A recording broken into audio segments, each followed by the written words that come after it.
Well, my friends, this is a case of a gentleman, aged about 26 years, has come from the Birbhum district, brought by one of our homeopathic physician. Dr. What name? Sheikh Moinuddin. Sheikh Moinuddin. He is a practitioner at Birbhum. He has brought to this patient. The main problem is epigastric pain. কোথায় ব্যথা হয় দেখাও। Epigastric pain একটা আঙুল দিয়ে দেখাও। So pain in the epigastric region, for which he had already consulted in many allopathic physicians and hospitals. He had also went to the Asian Institute of Gastroenterology, and they have examined thoroughly, and the EOG revealed grade on fatty liver. They have not done the gastroendoscopy. Had they been done the gastroendoscopy, it will reveal that it is a chronic duodenal ulcer. I don't know why they have not tested or the patient didn't give time, etc. or permission.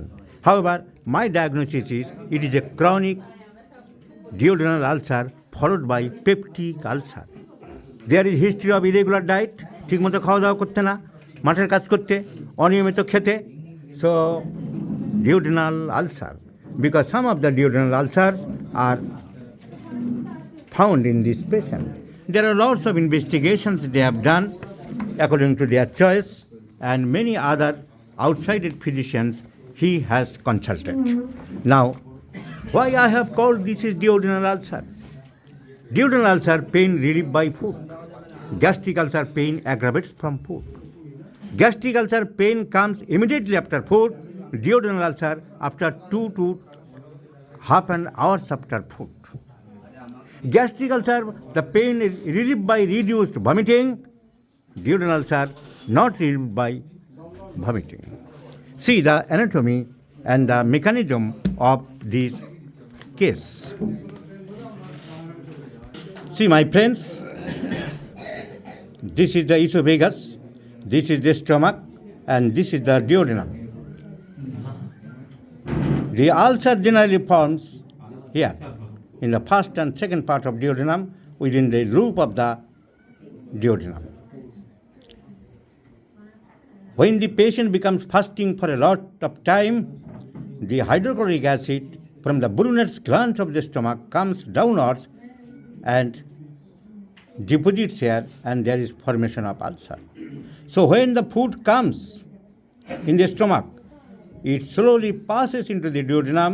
It takes about 2 hours or more than 2 hours. So when the ulcer or the ulcer containing foods enters into the duodenum, pain begins. So pain appears after 2.5 hours of principal meal. But immediately after food, there is pain in the stomach because the food gives pressure to the ulcer. So this is the difference between gastric ulcer and duodenal ulcer. So duodenal ulcer, chronic duodenal ulcer. Now the choice of medicine and the subjects of duodenal ulcer, generally young adult, within 25, 30, 35 years of age. The chance of gastric ulcer at the middle-aged persons, especially after 45 years. In the stomach ulcer, there is pain and uneasiness, so the food, if removes the food, the pain relieves. So patient wants to vomit. And the normal procedure of immediate vomiting is throwing the finger into the mouth cavity. গলায় আঙুল দিয়ে বমি করতে চায়। বমি করলে patient relief হবে. That is not found in duodenal ulcer.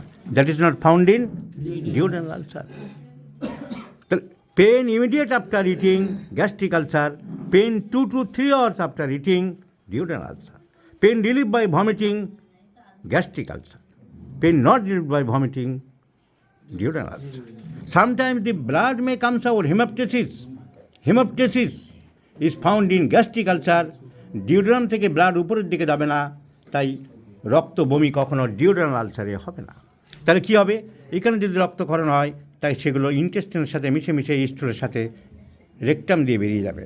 That is called melena. So melena is found in case of duodenal ulcer and hemoptysis is found in case of gastric ulcer. So the S factor, so the food related factor, so the hemorrhagic factors are different in gastric ulcer and duodenal ulcer. In many cases, when gastric ulcer and duodenal ulcer amalgamates, দুটোই হয়ে গেছে, gastric আলসারও হয়েছে, পরবর্তীকালে duodenal ulcer হয়েছে, irregular খাবার দাবার খায়, মদ্যপান করে, ঠিকমতো খাবার দাবার খায় না, ঠিক অনিয়মিত খাবার দাবার খায়, ফাস্টিং থাকে, তার জন্য ডিওডেনাল আলসার হয়ে গেছে, আর আজুবাজে খায় fat food, fried foods, alcohol et cetera, তাহলে গ্যাস্ট্রিক আলসার হয়ে গেছে, and the combined ulcer is known as peptic ulcer. The combined ulcer is known as peptic ulcer. So in peptic ulcer, the pain may be in epigastric region. Chronic duodenal ulcer, when associated with gastric ulcer, is known as peptic ulcer. So this is the basic mechanism, my friends. তাহলে gastric আলসারের জামাই কি শ্বশুর বাড়িতে খেতে যেতে চাইবে? জামাই ষষ্ঠীতে বলবে যাব না, জানে যে খেলেই বাঁশ হয়ে যাবে, সবাই মিলে ধরবে, এটা খাও ওটা খাও। শালিকে গেছে, শালিকা বলছে জামাইবাবু তুমি অনেক দিন আসো না, তুমি খাও, আরেক বাকি খাও, আরেকটা পিস মাংস খাও। জামাইবাবু জানে যে খাওয়া উইল বি ফলোড বাই বাঁশ, খেলেই আমার সর্বনাশ হবে, ব্যথা আরম্ভ হবে। তারপর জোর করে যদি খাইয়ে দিল, তখন কি করবে? দৌড়াবে বাথরুমে, গলায় আঙুল দিয়ে বমি করবে, কারণ vomiting gives relief to the patient. So this patient is a chronic duodenal ulcer. So আমি সেই জন্য যতই বড় ইনস্টিটিউট হোক, যতই বড় অ্যালোপ্যাথিক ডাক্তার হোক, আমার নিজের বিদ্যা বুদ্ধি পড়াশোনা আছে, আমার ডায়াগনোসিস আমি করতে পারি, আমার এত পরীক্ষা নিরীক্ষা লাগে না। দি patient May went to the Asian Institute of Gastroenterology, but my diagnosis is chronic duodenal ulcer, and the medicine I have prescribed lycopodium because the symptomatology of the patient corresponding lycopodium. These are for one food, these are for sweets, chilliness, etc. indicates lycopodium. Let's prescribe lycopodium in 50 millisimal scale of potencies, and let's see the result, my friends. I shall share with this result. There is dictatorial attitude of the patient, etc. So this is the difference between gastric ulcer and duodenal ulcer, and the combined ulcer is known as peptic ulcer. আরও অনেক point আছে, blood group ও যাদের বেশি তাদের duodenal ulcer হতে পারে। আজকাল modern থিওরিতে বলা হচ্ছে এইস একটা ব্যাকটেরিয়া, সেটা অনেক ক্ষেত্রে দায়ী। তো যে কারণেই হোক, the main cause is irregular diet, fasting stomach. H pylobacterium is a bacillus nowadays is telling the responsible for the peptic ulcer. So let's see the result. I shall share you, my friends. So this is the art of prescription. You must know the patient. You must take the case carefully. And you have to idea about your practice of medicine, the disease, its prognosis, its management, the causation, and overall thinking. By overall thinking, you will be able to a good practitioner, and you will select a correct medicine.